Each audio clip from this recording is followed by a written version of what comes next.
am just a cart made up of Lego pieces, a frame, a handle, and some wheels.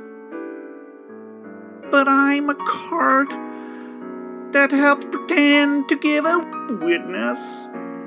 What is that like? Let me tell you how it feels. If you could see what I see, if you could visit all the boringest places I go, if you could see there's no people there, and get a glimpse of all the feces that I get to hear. If you could hear right by here, that's when you wonder how it can be that forever they repeat. So this is Dubtown. Maybe some of you guys have seen this before. I thought I'd start out with this. I'm going to start my first article out about the creator of this. And he got in trouble for playing this cart song. Apparently this is back in 2018 when they came out with their cart song. He beat them to the punch, and he built a whole Lego channel. There's 75 videos on it, and it's all Legos. And he's even got a little sign there, avoid JW, behind me there. There's these two guys talking. Now, time for a coffee break, don't you think?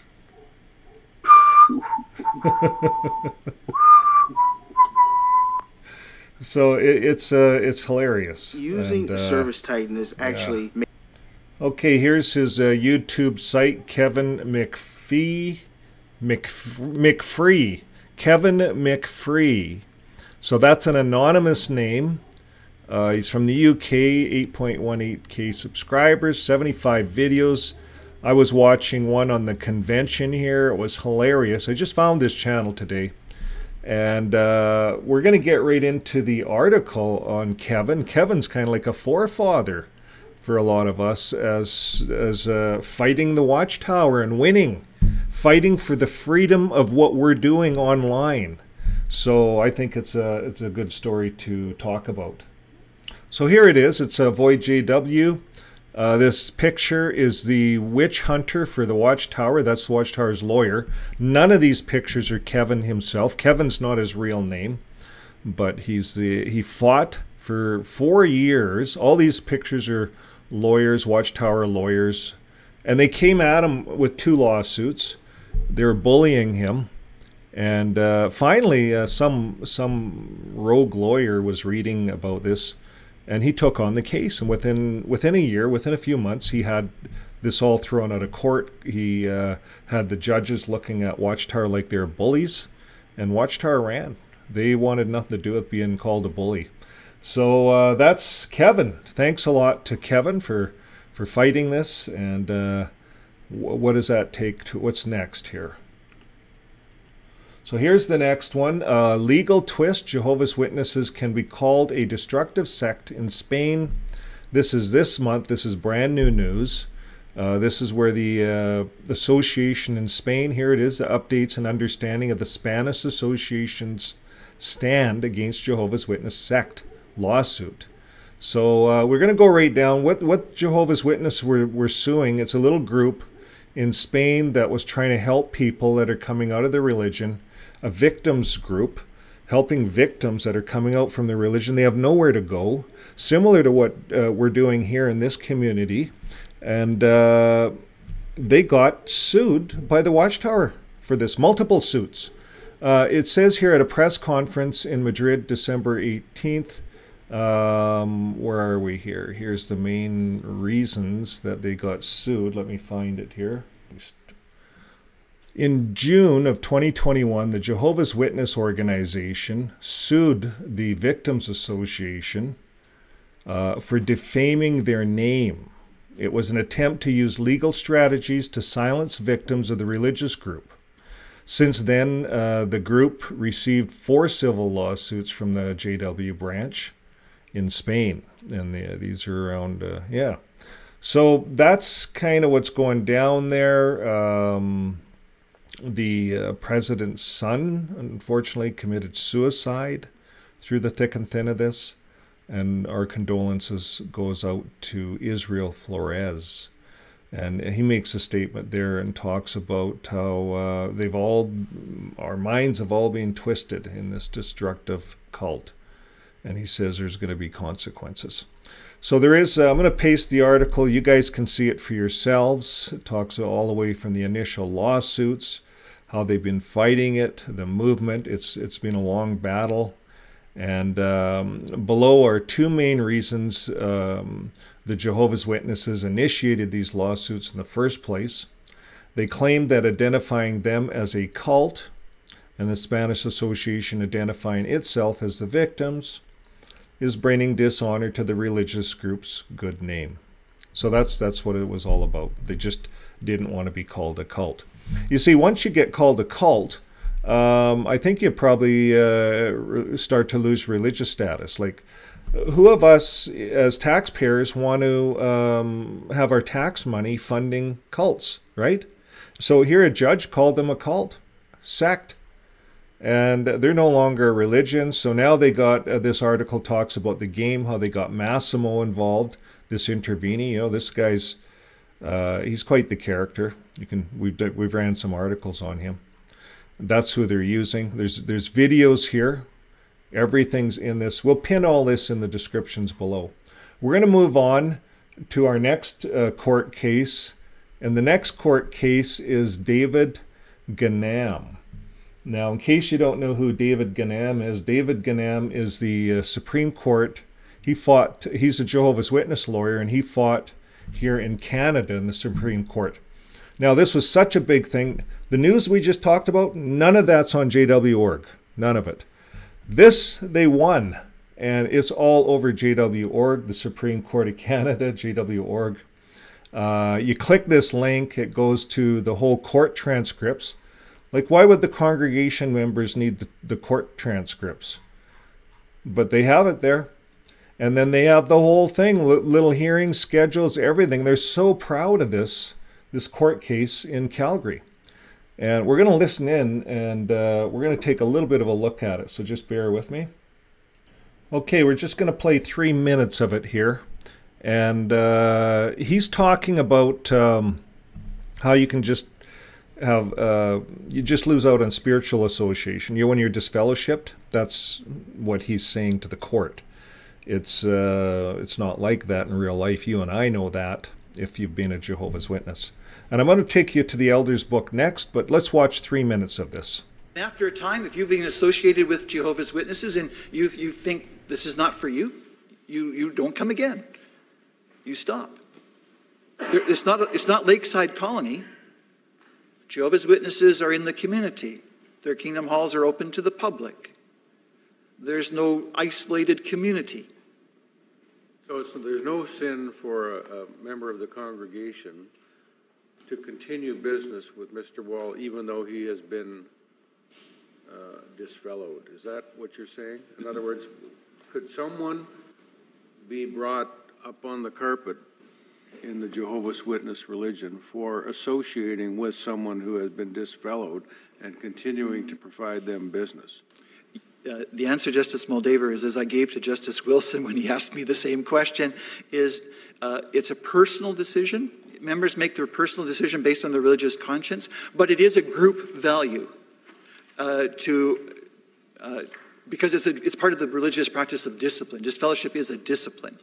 And so if a member of the congregation was willfully associating with someone who was disfellowshipped, the elders would likely visit that person, talk to them, and try and reason with them why, as a religious value, they should not associate with that person as long as they're disfellowshipped. Then he gets into talking about business and how business isn't to be done in the congregation. But what he said there was interesting. He said to the court that it's a personal decision, up to the members if they want to associate with a disfellowship person, and the elders might talk to you, but it's really downplayed. and he's really careful in his words. You guys can watch this. It's on JW.org. It's on Avoid JW. You can see the transcripts. We're gonna move on here in our discussion. Okay, next we're at the Shepherding the Flock book. This is the 2023 edition, Shepherding the Flock, and we're going to look at sections or number 17 under chapter 12. Chapter 12 deals with all the reasons for disfellowshipping, and this one's it's listed under brazen conduct. Though this is not an exhaustive list, brazen conduct may be involved in the following: if the wrongdoer has an insolent, contemptuous attitude made evident by a practice of these things. You look at the wording, eh? I'm going to make myself a little bit smaller on the screen here. Okay, so we're getting right into it. Unnecessary association with the disfellowshipped or disassociated individuals. This is what Ganem was talking about in court, or the Supreme Court was asking the Jehovah's Witness lawyer about. And he didn't say it the way it is. Here's what it says: willful, continued, unnecessary association with the disfellowshipped or disassociated non-relatives despite repeated counsel would warrant judicial action. And once you get into judicial meetings, they'll give you a few chances and then you'll get disfellowshipped. It goes on to say, if a publisher in the congregation is known to have an unnecessary association with the disfellowshipped or disassociated relatives who are not in the household. So I gave the example of your brother. Your brother gets disfellowshipped. You're a ministerial servant. Your brother gets disfellowshipped. He's not in the household. He comes by and says, "Hey, Joe, I'd like to go fishing. Come fishing with me." He can't go fishing with you. You see this? See, the Ganem and the Supreme Court led the court to believe that you could have other associations, long as it's not spiritual. That's what he led the Supreme Court to believe. But here in there's Elders book, and we all know from real life, all kinds of experiences, they practice this. You get disfellowship. You start hanging out with disfellowship people, you're going to be in an elders meeting. They're going to start asking you questions, and here's how it happens. It says it could be disassociated relatives who are not in the household. Elders should get into your life, use the scriptures to counsel and reason with them. So you're going to be in an elders meeting, right there. Review with him information, him or her, from the Remain in God's Love book, page 241. We're not going to go to that. And if it's clear that a Christian is violating the spirit of disfellowshipping decree in this regard and does not respond to counsel, he would not qualify for congregation privileges, which require one to be exemplary. So, if you were a ministerial servant or had mic privileges or some kind of privilege, because all brothers are reaching out, you would lose it all. You'd be disciplined in front of the congregation that way. And it goes on to say he would not be dealt with judicially unless there is persistent spiritual association. So they make it spiritual association. So you could argue it and say, well, I'm just going fishing. They're going to call it spiritual association. You're going to be scrutinized. Or if he persists openly criticizing the disfellowshipping decision. You see, once they get 3 elders in and they start poking at you from different directions, you might say, well, my brother's a good guy. And they're going to say, well, there you go. You are siding with your brother. You're criticizing our decision. You're going to get disfellowshipped. They will work you over and get you talking. And as soon as you defend your brother, you see, the Bible, folks, and there's no scriptures here to back any of this nonsense. The Bible, folks, tells families to work together, honor fathers and mothers. That's what the 10 Commandments say. Jesus gave the command to love. So we don't see that in the Elders book. Nowhere.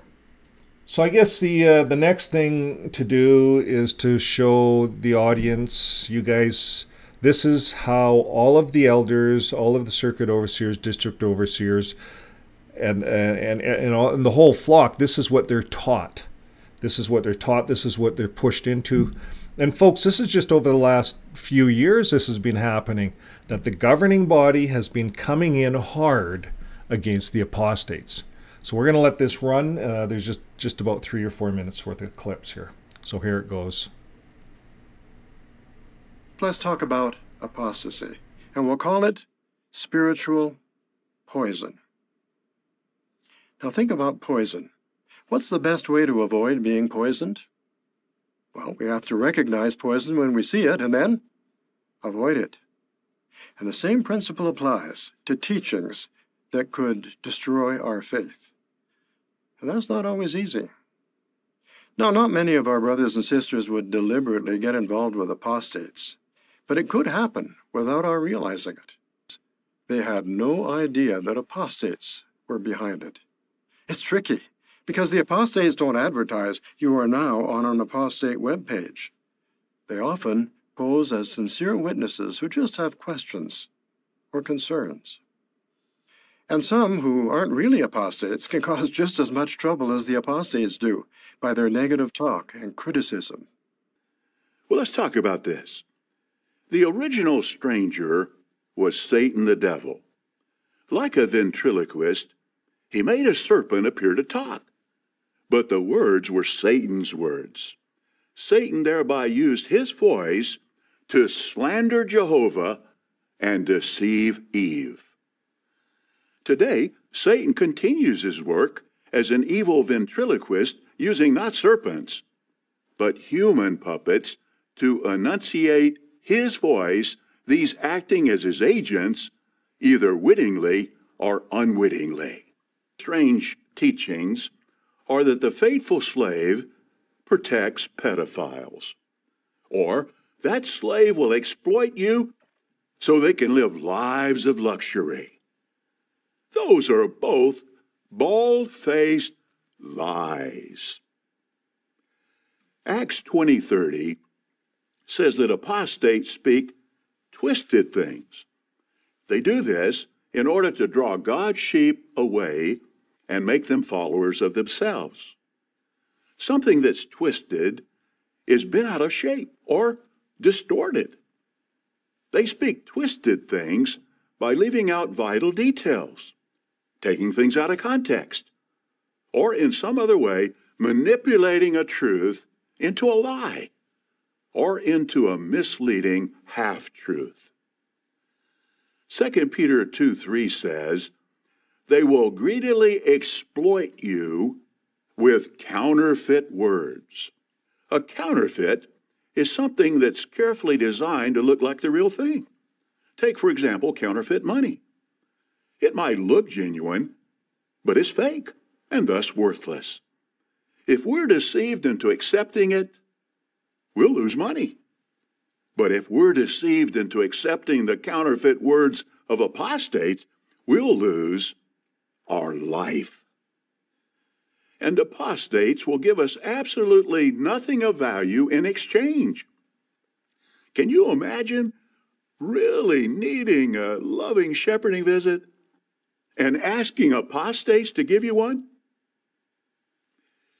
False and exaggerated news reports are very common. The whole world is lying in the power of the wicked one. Well, here's a question. Are apostates today as reprehensible as those ones that Jude mentioned in his short letter? Are they devious? No, they're devious. Have you ever noticed that apostates generally do not try to reason from the Scriptures? Why not? Because they know we know the Scriptures and we would see through the twisting. Instead, they pick at the organization, they twist truth, they use lies, half-truths to try to grab a mind. Well, are they deceitful? Absolutely. Well, the book of Jude is applicable for our view of those today who are like evil rocks. The disposal of refuse and carcasses of those deemed unworthy of burial. Fire would be a suitable means of eliminating such refuse. Now, this point, what the fire did not consume, the maggots would. Now, I don't know if you know much about maggots, but you see a whole bunch of them. It's just not a pleasant sight. But what a fitting picture of the final end of all of God's enemies. Sobering, yet something we look forward to. However, the apostates and the enemies of Jehovah would say, well, that's gruesome, that's despicable. You teach your people these things? No, God teaches his people these things. This is what he's foretelling. And frankly, for friends of Jehovah God, how reassuring that they're finally going to be gone. All these despicable enemies that have just reproached Jehovah's name, destroyed, never, ever to live again. Now, it's not that we rejoice in someone's death, but when it comes to God's enemies, finally, they're out of the way, especially these despicable apostates who at one point had dedicated their life to God, and then they joined forces with Satan, the devil, the chief apostate of all time. So, in conclusion, let's go back to that opening psalm that we looked at here. Just to help this verse stay in your mind, we hope. Verse 20, just to emphasize this, but the wicked will perish, the enemies of Jehovah will vanish like glorious pastures. Particularly, they will vanish like smoke. So I thought this would be a nice memory aid to this verse stay in the mind. Here's what Jehovah's promising.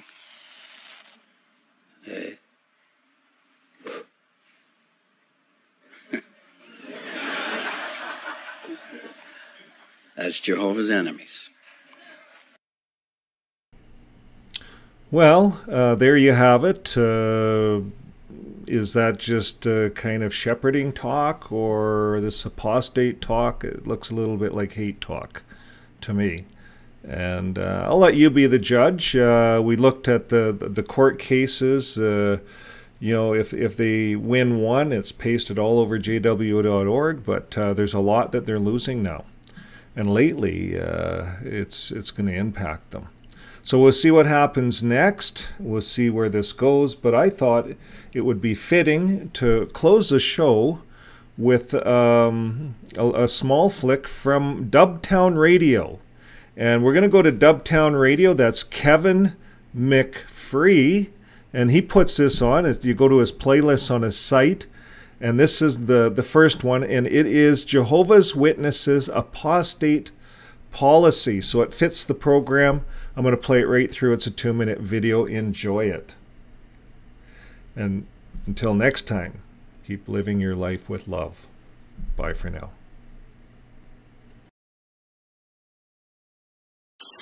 He knows your music. He speaks your mind. And he's got you locked on.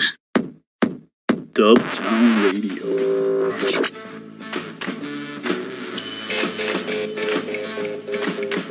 Dudes and dudette, welcome back. It's now time for Watchtower Quote of the Week. Let's get right to it. Stick with what we have authorized. You'll be safe. Now, there's something that the apostates are talking about. So don't be bogged down with these apostates, and be careful on the internet. There's something that the apostates are talking about. Stick with what we have authorized. You'll be safe. We will never change our scriptural position on that subject. Now, there's something that the apostates are talking about and trying to put forward. So don't be bogged down with these apostates, and be careful on the internet. See, if you're not careful, that can do some tricks on your mind, because you have to think it through. You want to go out there, it's at your spiritual risk. It's very clear, isn't it? May the Lord continue to guide your hearts successfully to the love of God and to the endurance for the Christ. Whoa, dudes. Hope that's crystal clear for you. Stay away from apostates. But make sure you research and listen to what apostates are talking about. Peace, bros. Alright, next up, Grace, You Don't Own Me. You don't own me.